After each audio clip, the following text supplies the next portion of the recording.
Hello friends, അപ്പോൾ ഞാൻ ഇന്ന് സ്ഥലത്ത് പോകാൻ കേട്ടോ. പൊന്മുടിയുടെ താഴെ കിടന്നിട്ട് ഞങ്ങൾ ഇതുവരെ പൊന്മുടി പോയില്ല. ഓരോ വീഡിയോസ് റീൽസൊക്കെ കാണുമ്പോൾ കൊതിയാവുന്നുണ്ടോ പോകാനായിട്ട്. അങ്ങനെ ഞങ്ങൾ എന്ത് ചെയ്ത്, ഞങ്ങളും പോയി. ഞങ്ങളെ വീടിൻ്റെ ഫ്രണ്ടിൽ കൂടെയാണ് കേട്ടോ പൊന്മുടി പോകുന്ന വണ്ടികളൊക്കെ പോകുന്നത്. അപ്പോൾ ഞങ്ങളും പോയടോ പൊന്മുടിയിൽ. അപ്പോൾ ചെക്ക് പോസ്റ്റൊക്കെ എത്തി അടിച്ച് പൊളിച്ചൊക്കെയാണ് പോയെന്നൊക്കെ പറയണമെന്നുണ്ട്. പക്ഷേ പാട്ടൊന്നും കൂടെ കേട്ടോ പോയത്. അങ്ങനെ ഞങ്ങൾ അവിടെ എത്തി, ചെക്ക് പോസ്റ്റ് എത്തി. ഞങ്ങളെ കയറ്റി വിട്ടു. ഞങ്ങൾ ഇച്ചിരി ലേറ്റായിട്ട് ഇറങ്ങി, പക്ഷെ ഞങ്ങളെ കയറ്റി വിട്ടു.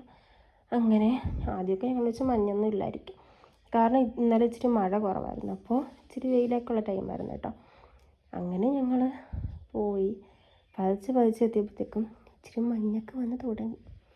മഞ്ഞല്ല കേട്ടോ, കോട ഓക്കെ, കോട വന്ന് തുടങ്ങി. അങ്ങനെ പോയി ഗൈസ് നമ്മൾ പോയി. അതിൻ്റെ ആ താഴെ കിടന്നിട്ട് ഞങ്ങൾ ആസ്വദിക്കായിരുന്ന വളരെ മോശമാണെന്ന് നമുക്ക് തോന്നി.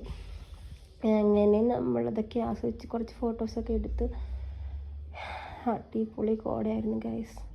നിങ്ങൾ മൂന്നാറൊന്നും പോകണ്ടടോ. നമ്മൾ തിരുവനന്തപുരത്ത് കിടക്കുന്നവർ ഇവിടെ വന്നാൽ മതി.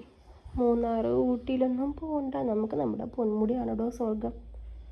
അത് തൊട്ട് താഴത്തൊരു ഹിഡൻ സ്പോട്ട് ഉണ്ട്. അപ്പോൾ അതറിയാതിരിക്കില്ല, നമ്മുടെ ഒരു വലിയൊരു പാറയുടെ മണ്ടയിലായിട്ട് ഒരു മരം വളർന്നിരിക്കുന്നത്. അപ്പോൾ ഞങ്ങൾ അവിടെയൊക്കെ പോയി. അതുപോലെ തന്നെ നമ്മൾ KTDCയിലൊക്കെ പോയിട്ടാണ് പോയിട്ട് എൻ്റെ ആൻറ്റി ഉണ്ടായിരുന്നു. അപ്പോൾ അവരെ കണ്ടിട്ടാണ് ഞങ്ങൾ പോയത്. ഈ അവിടെ തൊട്ട് താഴെയായിട്ട് ഞങ്ങളൊരു കടയിൽ കയറി ചായയൊക്കെ കുടിച്ച് അവിടെ നിന്ന് ഇറങ്ങി ഗൈസ്. അപ്പോൾ എൻ്റെ ഒരു കുഞ്ഞു വീഡിയോ അല്ല, ഇച്ചിരി വലിയ വീഡിയോ ഇഷ്ടപ്പെട്ടവർ ലൈക്ക് ചെയ്യുക, സബ്സ്ക്രൈബ് ചെയ്യുക, കമൻറ്റ് ചെയ്യുക.